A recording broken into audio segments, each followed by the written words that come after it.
Oke, saya akan mencoba menjawab dari yang saya pahami sesederhana mungkin. Aku ngerti cangkemku rada bosok soalnya. Jadi mohon maaf, saya akan mencoba sesederhana mungkin. Sangat betul bahwa kita butuh intelijensia. Cuman masalahnya adalah cara kita mengukur intelijensia belum begitu akurat. Walaupun IQ itu sudah cukup mendekati, tapi dia belum benar-benar bisa memprediksi orang itu seperti apa, tingkat kesuksesannya di masa depan. Kalau mau lengkap sebenarnya ada 18 parameter yang harus digabungkan untuk bisa memprediksi lebih tepat, tapi itu jauh lebih kompleks. Saya lebih senang begini, saya lebih senang dengan mengkategorikan cara berpikir manusia, ini nanti berhubungan dengan intelektual. Cara berpikir manusia dibagi menjadi, bukan manusia, cara berpikir makhluk dari amuba sampai manusia itu hanya dibagi 4. Kalau mau kita ngomong misalnya kerjasama dalam sepak bola, kita melihat kerjasama yang luar biasa dari singa yang SD aja nggak bisa lulus.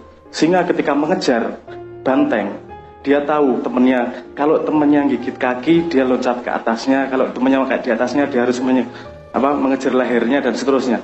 Itu dibutuhkan kerjasama yang luar biasa di situ. Apakah dia intelijensianya tinggi di mata manusia? Kan enggak. Tapi kenapa dia bisa bekerja sama dengan sangat baik? Nah, menurut saya potret intelijensia dengan IQ, dengan sekolah dan segala macam itu masih belum akurat. Saya lebih senang membedah itu menjadi 4 bagian itu tadi. Saya yang menyebutnya pakai bahasa Inggris dulu, dan nanti akan saya menjelaskan lebih jauh.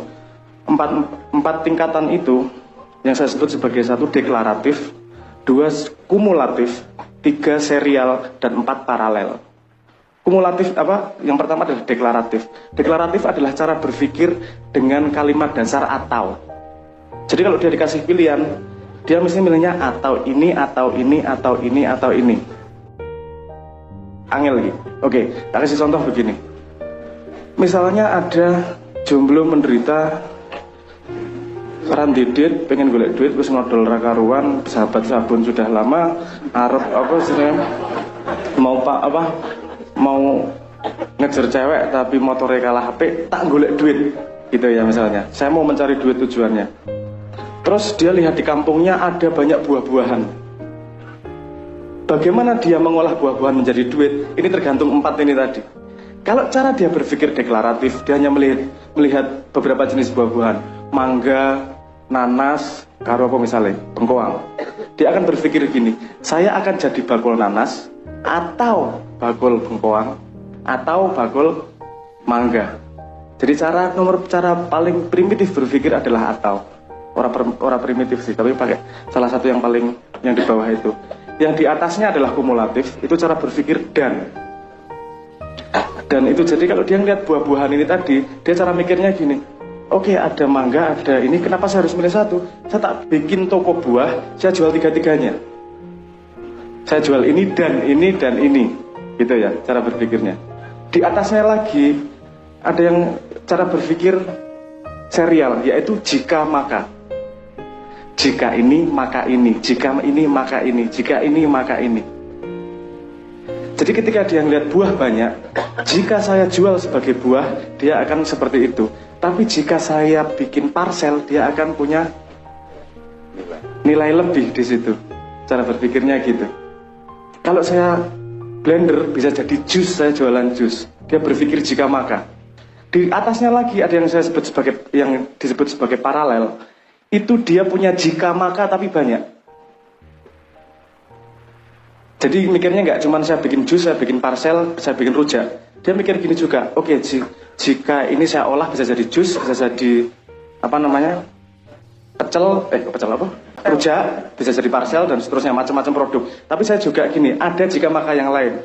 Jika musimnya ini yang banyak, saya mending bikin ini. Jika yang tren ini, mending saya bikin ini. Jadi dia bergerak, kemungkinannya jadi lebih banyak. Semakin tinggi cara berpikir manusianya, dia semakin adaptatif terhadap keadaan. Saya pernah membaca wawancaranya Maradona itu. Kata temennya gini, Maradona itu kalau lagi main, dia tahu ada temennya di sana, dia nggak hanya tahu ada temennya, dia tahu orangnya siapa. Dan dia bisa mengantisipasi ini geraknya ke sana, kemungkinannya ke sana, kemungkinannya ke sana. Jadi ketika dia bergerak, itu membaca beberapa kemungkinan dan bereaksi terhadap kemungkinan tersebut. Jadi ketika orang intelijensianya semakin tinggi tadi, yang berpikir secara paralel itu tadi, opsi melakukan sesuatu jadi semakin banyak. Opsinya, kemungkinan melakukan sesuatu, memecahkan sesuatu, caranya jadi semakin banyak. Kalau yang deklaratif, kon bal-balan kiyo, nek ono bal ditendang, nek radio peri nggak mencari tempat, kadang-kadang gitu, dia nggak berpikir panjang di situ. Pokoknya sing ning ngarep matane dilakoni. Dia tidak bisa merencanakan lebih jauh. Pokoknya sakanane wis dilakoni, itu deklaratif. Bahkan mengumpulkan kumulatif aja agak susah kalau memang levelnya di situ. Itu yang saya sebut, kalau saya melihat itu sebagai parameter yang lebih akurat daripada IQ.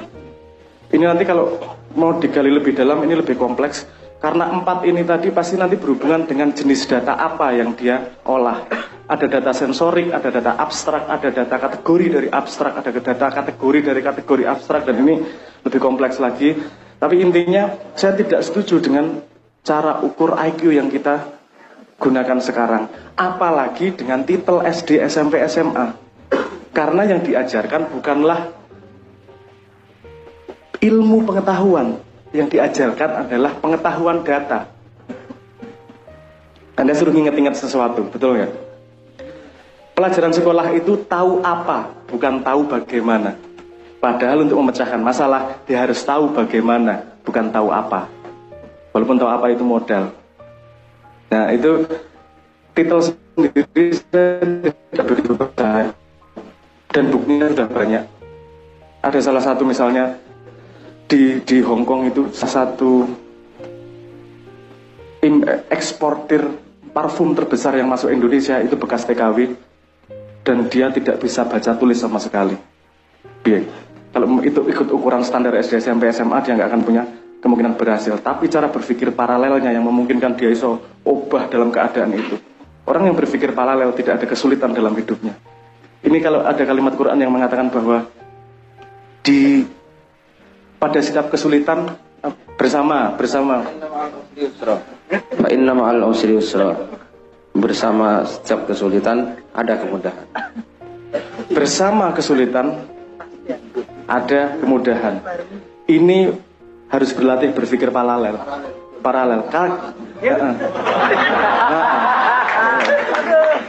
Karena kalau berpikir deklaratif, pasti setelah kesulitan baru ada kemudahan.